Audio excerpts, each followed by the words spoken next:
പരസ്പരം അറിയുന്ന സ്ഥിതിക്ക് ഇങ്ങനെ ഒരു പെണ്ണ് കാണൽ ചടങ്ങൊന്നും വേണ്ടെന്ന് ഞാൻ പറഞ്ഞതാ. എല്ലാം അതിന്റെ രീതിയിലും മര്യാദയിലും തന്നെ വേണം, അല്ലേ ഗോപാല? ഒക്കെ എന്റെ ഭാഗ്യമെന്ന് ഞാൻ പറയുള്ളൂ. വല്ലാത്ത പിടിവാശിയാ ഇവന്. മനസ്സിലൊന്ന് ഇഷ്ടപ്പെട്ട അത് കിട്ടിയേ പറ്റുള്ളൂ. കൊച്ചുനാളിലെയുള്ള സ്വഭാവം അത്. ആഗ്രഹം പറഞ്ഞപ്പം ആദ്യം ഞാൻ ഇവനെ എതിർത്തു. പണവും പ്രതാപവും മാത്രം നോക്കിയാ പോരല്ലോ.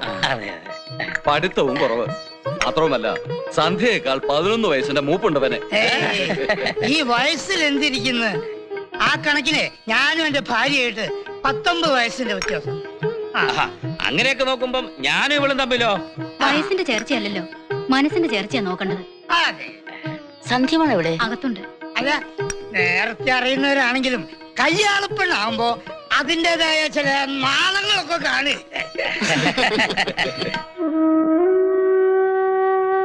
ചെവി കേൾക്കില്ലെന്നേ ഉള്ളൂ, പക്ഷെ മനസ്സറിയാം. ഇഷ്ടില്ലെങ്കിൽ തുറന്നു പറഞ്ഞൂടെ? പേടിച്ചു നിന്നിട്ടൊന്നും കാര്യമില്ല. ഞാൻ അയാളെ ഇങ്ങോട്ട് വിളിക്കാം. എന്താ പറയണ്ടേന്ന് വെച്ചാ മുഖത്ത് നോക്കി അങ്ങോട്ട് പറഞ്ഞേക്കാം. ഇത്രയും കാലായിട്ട് എന്റെ ഭാര്യയ്ക്ക് എന്നെ കാണുമ്പോ ലജ്ജ.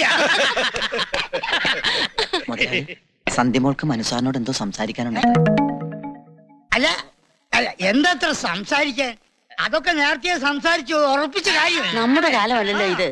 ഇപ്പോഴത്തെ പിള്ളേരല്ലേ അങ്ങനെ ഒരു ചടങ്ങുണ്ടാവും. ചെല്ലേ പോയി സംസാരിച്ചു വാ. അവരൊന്നിച്ച് കഴിയേണ്ടവരല്ലേ, സംസാരിച്ചു വരട്ടെ അല്ലേ?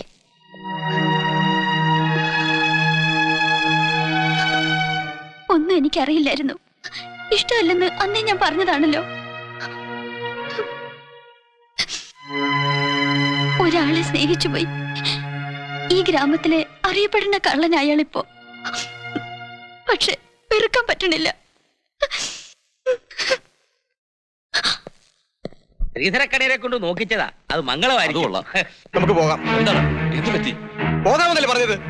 അല്ല മനു, മകളെ, അല്ല മനു, ഒന്ന് നിന്നേ.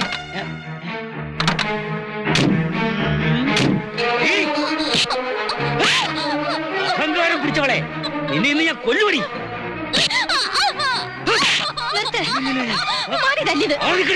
കൊല്ലു ഇവളെ ഞാൻ.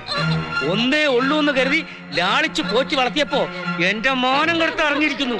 കൊല്ലു ഞാനീ പൊട്ടിച്ച്. കഷ്ടപ്പെട്ടുണ്ടാക്കിയ സ്വത്താ. കണ്ട രണ്ടുകളെ കൊണ്ട് ഇത് ഞാൻ തീറ്റിക്കൂല.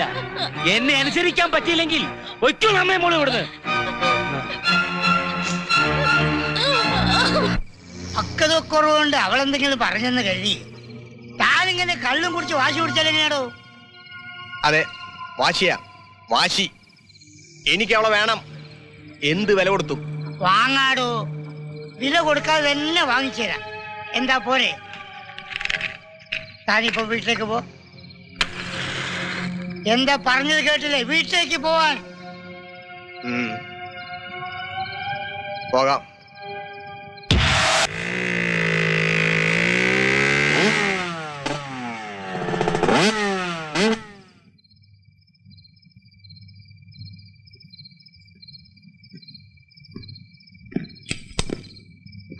ഒന്ന് പരിചയപ്പെടുത്താൻ വന്നതാ. Meet miss Murali. ദൂതുമായി ചെന്നവൻ കാമുകനായ കഥ പറഞ്ഞപ്പോൾ വ്യക്തിയെ പരിചയപ്പെടണമെന്ന് ഇവനൊരു മോഹം. How is he? Super hero. ഒറ്റ നോട്ടത്തിൽ ഏത് പെണ്ണിനെയും വീഴ്ത്തും. പക്ഷേ ഒന്നുണ്ട് കാര്യം, പുളിങ്കൊമ്പിലെ പിടിക്കൂ. വലിയ പഠിപ്പുള്ളവനാ. കോടീശ്വരനായ ഗോപാല മുതലാളിയുടെ മോളെ പ്രേമിക്കാൻ എന്ത് യോഗ്യതയാണ് നിനക്കുള്ളത്? ആയിരങ്ങളും ലക്ഷങ്ങളും പുസ്തകത്തിൽ എഴുതി പഠിച്ചതല്ലാതെ നേരിൽ കണ്ടിട്ടുണ്ടോ? കൈ കൊണ്ട് കറൻസികൾ എണ്ണിയിട്ടുണ്ടോ? പ്ലീസ്, നിസ്സാരനാണ് ഞാൻ. ഒരു യുദ്ധത്തിനൊന്നും ഞാനില്ല. ഈ ഒരു അവസ്ഥയിൽ വെറുതെ വിട്ടേക്കും.